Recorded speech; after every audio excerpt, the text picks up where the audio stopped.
Be very open with you here this morning.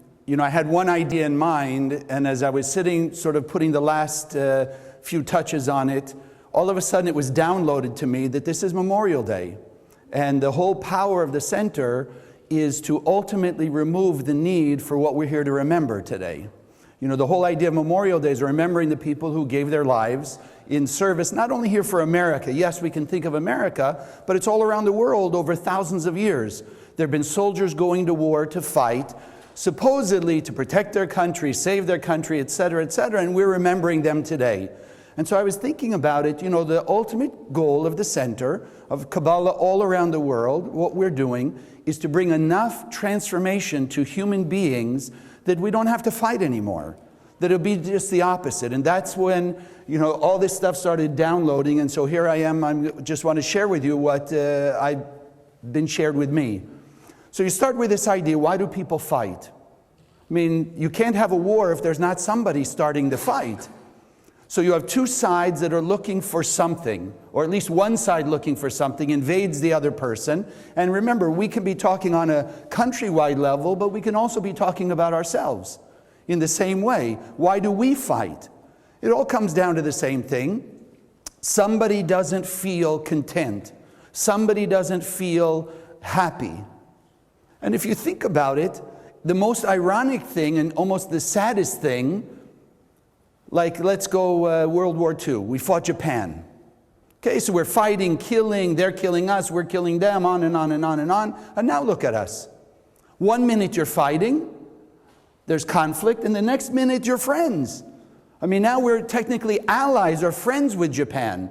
And if you go through history, you see the same thing over and over and over again. And that's the part that we're here to understand, that it's such a silly and ridiculous thing that this has to be. And that's why I would like this weekend to be our opportunity to change ourselves enough that we can finish it off forever. Because that's ultimately the goal. There's no reason. If there is one God and we're all created from that one God, then ultimately we all have to be on the same side. And that's really what I'm getting down to this morning. So we fight if we don't feel content. And what are we doing? We're fighting because I want to feel content. So if in my mind you've taken something from me, then I have a conflict with you, and I have to now get it back. I just had this weekend, somebody came to ask me for advice. The student is a dentist, and in order to help his patient, he sent this patient to a lab for some testing. So without all the details, whatever happened, it wasn't a very pleasant experience for this patient to go to this lab. Finally, she got done whatever she needed to get done, but her boyfriend, who apparently has a very short fuse and a hot temper, didn't like the way that the lab treated his girlfriend. So he's getting on the phone with the lab and he's screaming and yelling at them. He's getting on the phone with my student who's the dentist. You sent her there. I'm going to come get you. In the past, you know what I would do? I would go to the bar. I'd rip the guy off the bar stool and I'd beat him to a pulp. And that's what I'm going to go do that lab if they don't do what I want, on and on and on. It goes on like this. So he's asking me, what do I do? Because he doesn't want to. His old persona would just get in and fight. But his new persona understands that that fighting isn't going to do anything for him. And that's basically what we decided that he needed to do, was at least to make an effort to get this hot-headed guy to understand that there is something called the law of cause and effect. What goes around comes around. And so if they did something wrong, it's going to come back to them. But if you now jump in to get angry and do something negative, it's also going to come back to you. So if you really love this woman and you want to see her protected, then you've got to make sure that you're not in the same spot with the people in that lab when their effect comes back to them. What a ridiculous thing. My parents used to tell me, so Chaim, if your friend jumps off the end of the pier, are you going to follow him? I said, well, how high is the pier? No, I said, okay. But if you understand the idea, it's ridiculous, but in our temper or in our negativity, in our own blockage, we will do the same thing that we're upset about. And the sad part is, it'll just come back to us. So the hard part is to let them have their own karma, or we call it in Kabbalah their own tikkun. So if they did something wrong, it's going to come back to them. What's the difficulty for us? To wait and let it come back to them. Because what do we want to do? Like this man, he wants to jump right in, and he wants to be the universe paying back to the lab.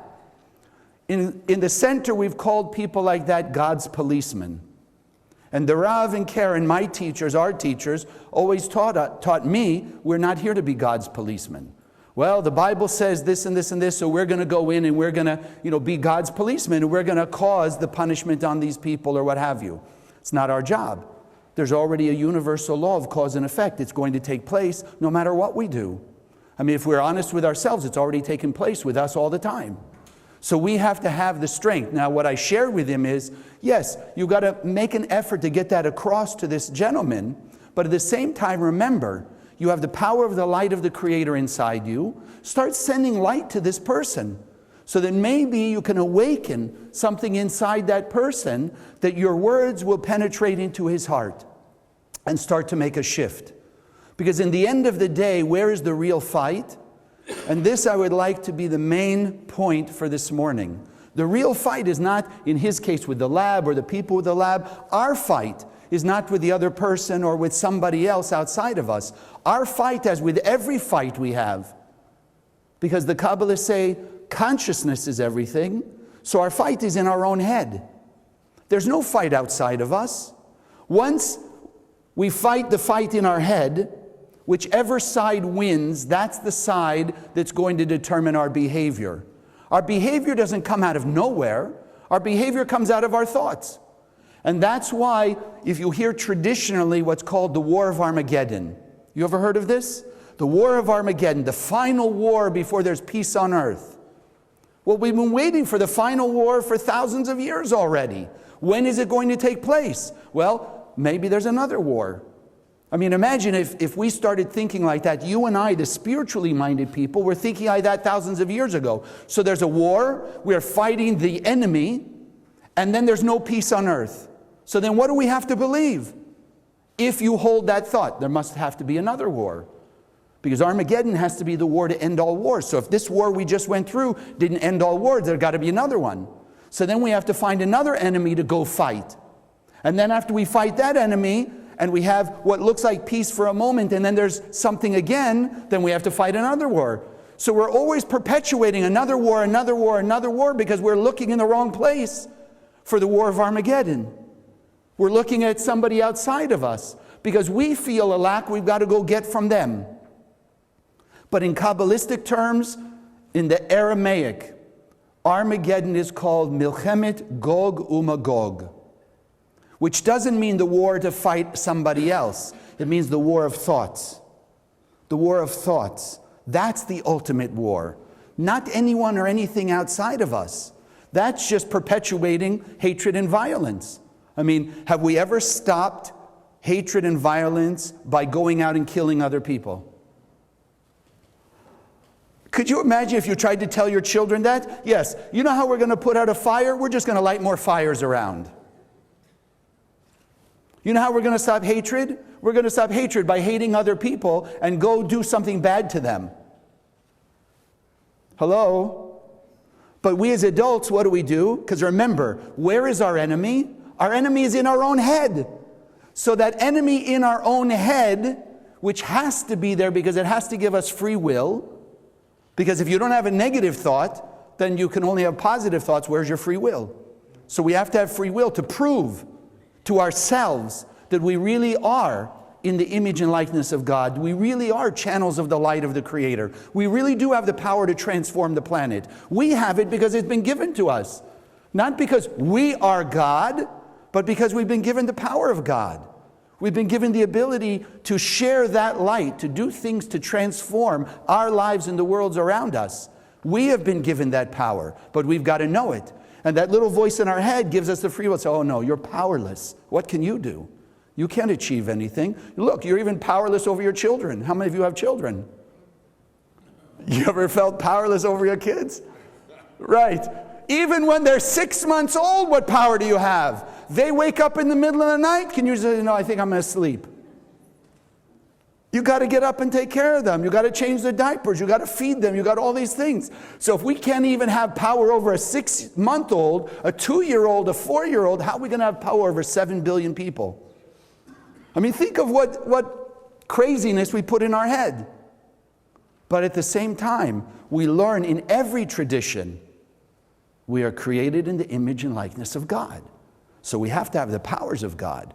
What I believe the Kabbalah has taught me, and that I'm here to teach you and share with you, is what that power means, what we can do with it, that we are powerful. But that little voice in the head, who is our true enemy, that's the one that doesn't want us to remember how powerful we are. And therefore, our lack guides our life. If you feel you have a lack of money, what do you have to do? You have to go out and exert your power, not the power of God really, but some power, to go out and make money and get money because you have a lack. If a person feels they have a lack of health, go out and do something to fulfill that lack by getting something outside. If you have a lack of love, you've got to go find someone who will love you. And you go on and on and on trying to fulfill your lack by getting from the outside. And here all the time, the paradox is what's sitting inside of us is the infinite light of God, which will fulfill all of our lack. But we've got to know it, and then we've got to go out and use it. We've got to change our consciousness. We've got to realize it's that enemy in our own head that's the thing that we have to fight if we want to have peace in our own life. Forget for everybody else, even just for myself. I have to know I'm fighting that war inside me, not outside of me. Then my life will change. And that's what we've seen in the center over the years. See transformation, but it's got to go back to the realization that we are all one, we're all created by the one Creator, and we all have the same desire. It's very simple. Every one of us wants to be totally content and happy, no? How many of you would like to only be happy part-time? Only content for 98% of the time. Sounds great now, but when we get to 98%, what are we going to be feeling the lack of? The 2%. We're going to still be looking, what else do I need to have to feel completely content? So let's start asking ourselves now, how much, whatever area you want to decide, how much is enough to make you feel content? $1 billion?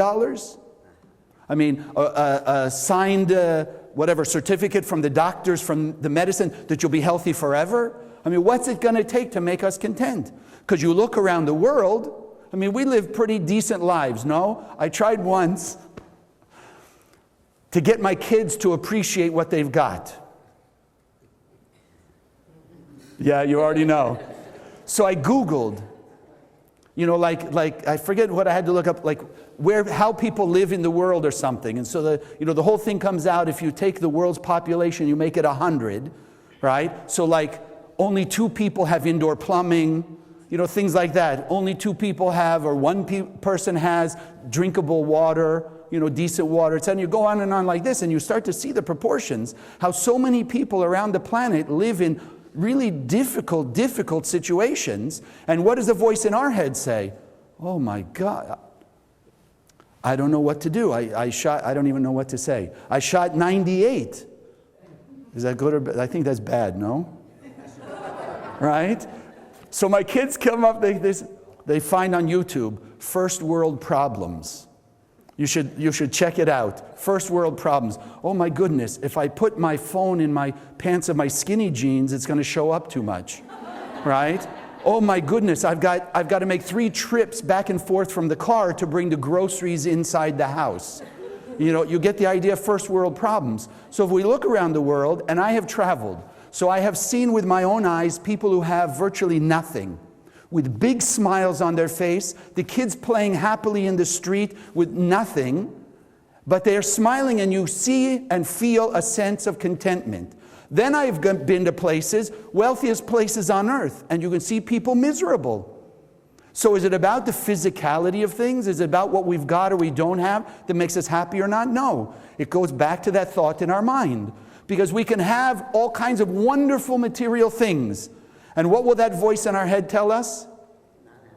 What about the Joneses? Is anyone here named Jones? Okay, I hope. But you understand, what about them? Look what they've got. No, they just built a bigger swimming pool, or they just got a new car, or this one just got a promotion or whatever, and we're always looking for what we don't have.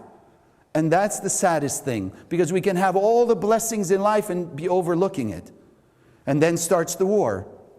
You follow? Even if it's a war between you and the mirror. What's the matter with you? What's going on? How come? What if? We have that war also. But where does that war start? Same place. There's only one place war starts. Fighting starts. In our own head. Simple. So the more we can understand that, and today, Memorial Day weekend should be in our consciousness. The war to end all wars is that war of our own thoughts. The war of taking the light of the Creator and let it be shared with the world. That's the transformation we're here to do. The war to end all wars is becoming a beacon of light. A few years ago, I was heading to Israel for one of our spiritual energy tours. And the way I booked the flight, I had to go through, I went through Spain, and then I went from Spain into Tel Aviv. So coming back, I got from Tel Aviv back to Spain. And of course, as fate would have it, on the way there, usually there's one movie going, right, east, and one movie going west. Different movie. So the movie going east, all the way to Israel, Evan Almighty. I don't know if you've seen it, Evan Almighty. Okay, great, nice movie, very moving. I cry at the end, it's all wonderful. The way back from Tel Aviv to Spain, Evan Almighty. Okay. I guess there's a message for me in there somewhere. I get delayed in Spain. I miss the connecting flight. They threaten that I have to stay there for 4 days because I can't get back to Florida. And I'm frantic. I said, no, that can't happen. So they say, okay, well, we have a flight that can take you to New York. And then from New York, you can fly to Florida. Okay, great. We have friends. We have a center in New York. You know, I'll get one of the friends to pick me up. I'll stay overnight, etc. Spain to New York. Evan Almighty. New York to Florida. Evan Almighty. It's not only bad enough that I have to see this movie over and over and over again and cry each time.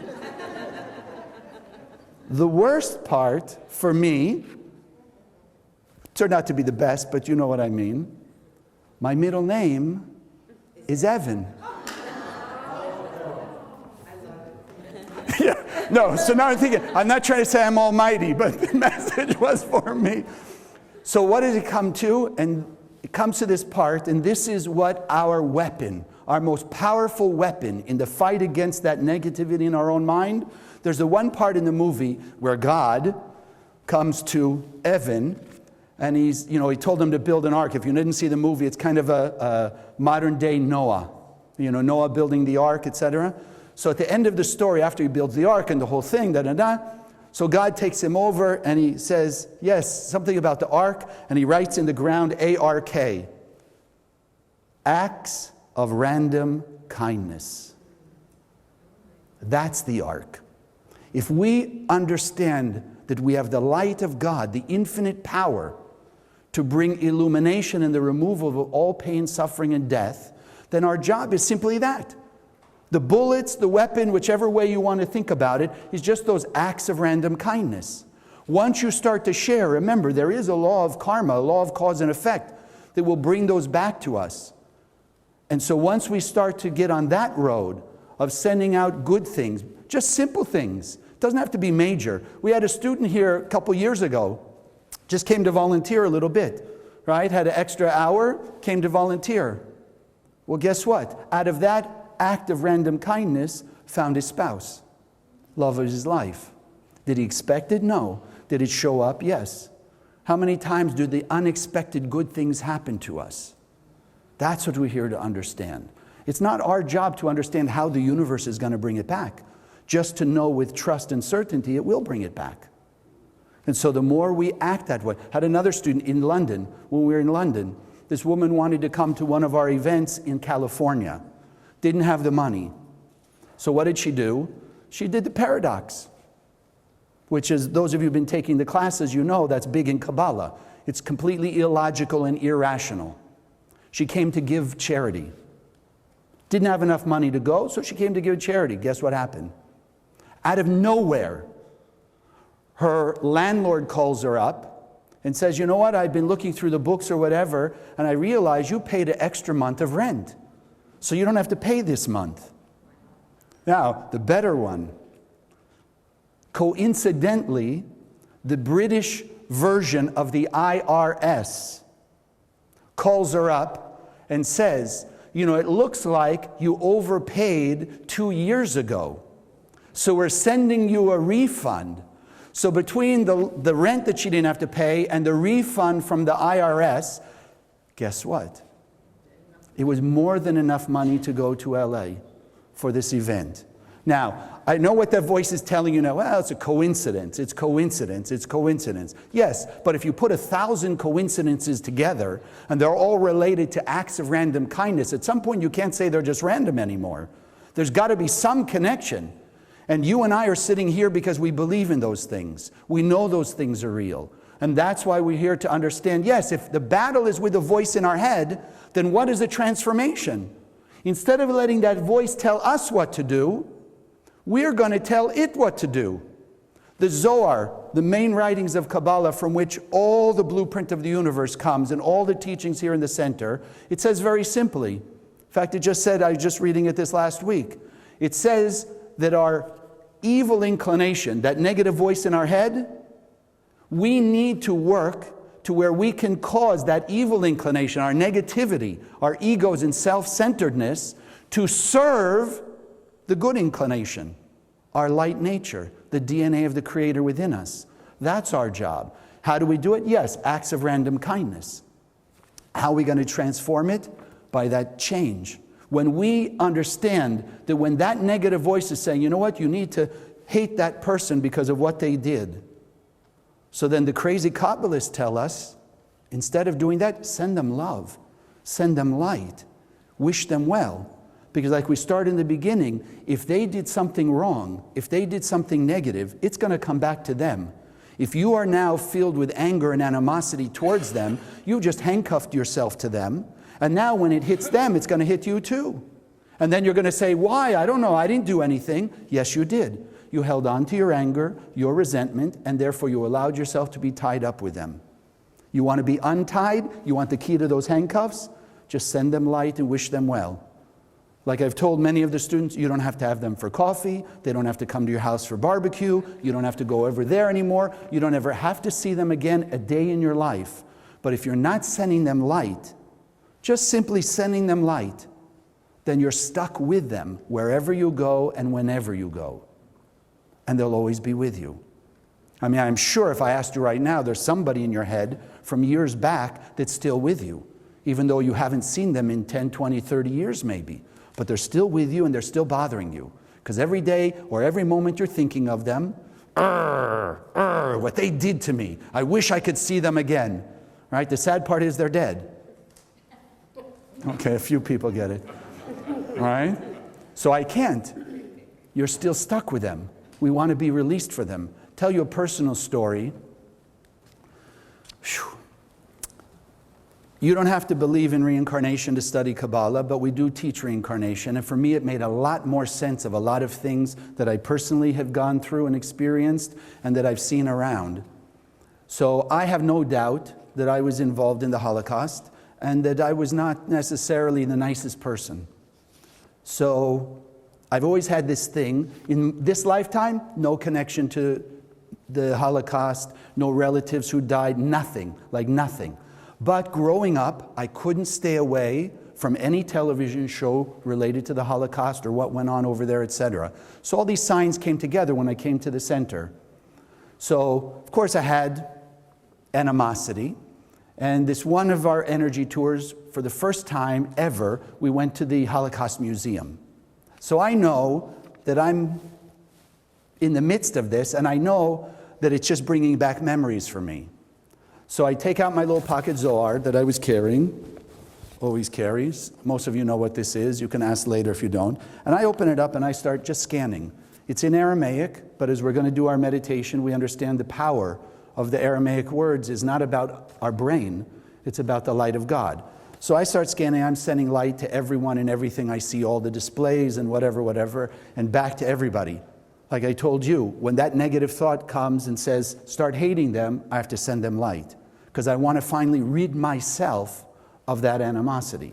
So I'm scanning, I'm sending light, sending light, sending light. Comes to this one point where there was a display that was like little light boxes. And in each light box was one of the faces of the top Nazis. But when the tour guide, she opened up the box, and now she's reading. And here's a guy who basically went to work and just killed people by the tens of thousands. And then he's writing a letter home to his son. To my loving son, from your loving father, etc., etc. And at that moment, it's like all the animosity just disappeared. Just disappeared. Because I realized, you know what? We're all human beings. Yes, they may have done horrendous things.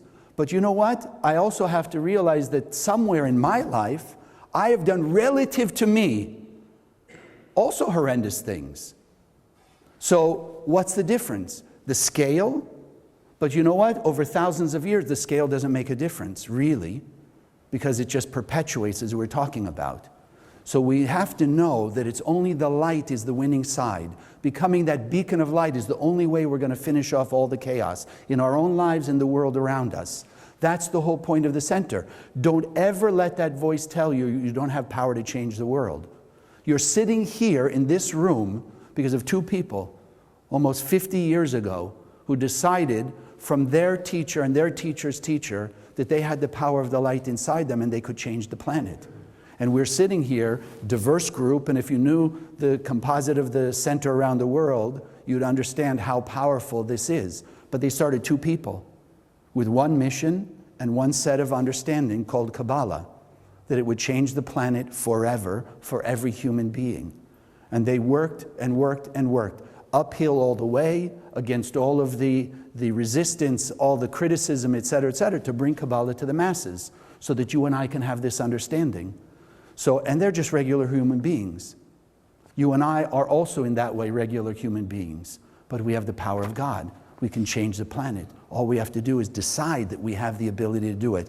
I want to read to you something that Karen Berg wrote. I've said this before, but it takes only one small candle to bring light to a darkened room. We have the power to be that small light every time we choose to make a difference in one person's life. Being that candle doesn't require a great deal from us. It's the way we smile, it's the way we take a moment to help, the way we say thank you. Our kindness and care can make a tremendous difference. In a world that is at any moment cold, dark, and painful for many people, we need to remember that one candle can bring warmth and light. As the old adage goes, no act of kindness, however small, is ever wasted. Think of each person as a spotlight. We can be shining in different places, or all bring about our spotlight into focus, so there is one intense, bright light. Today's the day that we should think about being soldiers in the war to end all wars. We have the capability, we have the power, we're learning, we have the understanding. All we need to do is apply ourselves. So today's the day to start opening up your heart and soul and just decide. We want to put not only ourselves on the ark, but we want to make a worldwide ark against that one enemy, which is called the opponent in our head, the source of negative thoughts. And if we decide that we want to jump on that ark and bring other people, then all it's going to take is just another act of random kindness and another act of random kindness until we start to inspire other people to do the same thing. And then imagine what happens when, like that candle, right? I light one candle and you light one candle. We spread it around this room. Pretty soon the whole room is lit up and there's no more space for that darkness. That's the power we have. It is Memorial Day weekend. It is our opportunity to decide that yes, these people gave their lives in earnest. They did what they did in their understanding to help change their country or whatever it was, defend their country, etc. But you and I have a greater vision. You and I can see much more. We don't have to hold the animosity. Do you remember, I was just thinking about it, you remember the movie Unbroken? It was just a little while ago. I mean, here were people, and there's thousands of stories like that. People who were in concentration camps, in prisoner of war camps, etc., but didn't let their spirit be broken. That's all it takes. Don't let whatever challenge you're facing today be the end of your ability to change yourself and the planet around you. Do like this guy in the movie Unbroken. No matter what they did to him, he knew that he had the power inside of him. He knew that the Creator was there, and nothing could break his spirit. They could break the body, they can't break the spirit. You and I, thank goodness, we're not even at that level. We're not in those kinds of prisoner of war camps, although the voice in our head sometimes makes us think that we are. Because look, I have this problem, this problem, this problem, and this problem.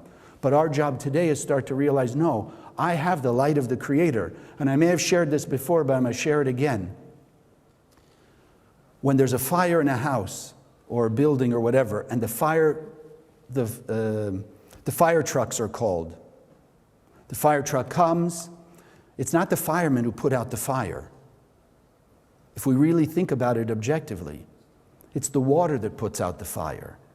But the firemen are the ones between the fire hydrant, who hook the hose up and then direct it at the fire. You and I, we have one source.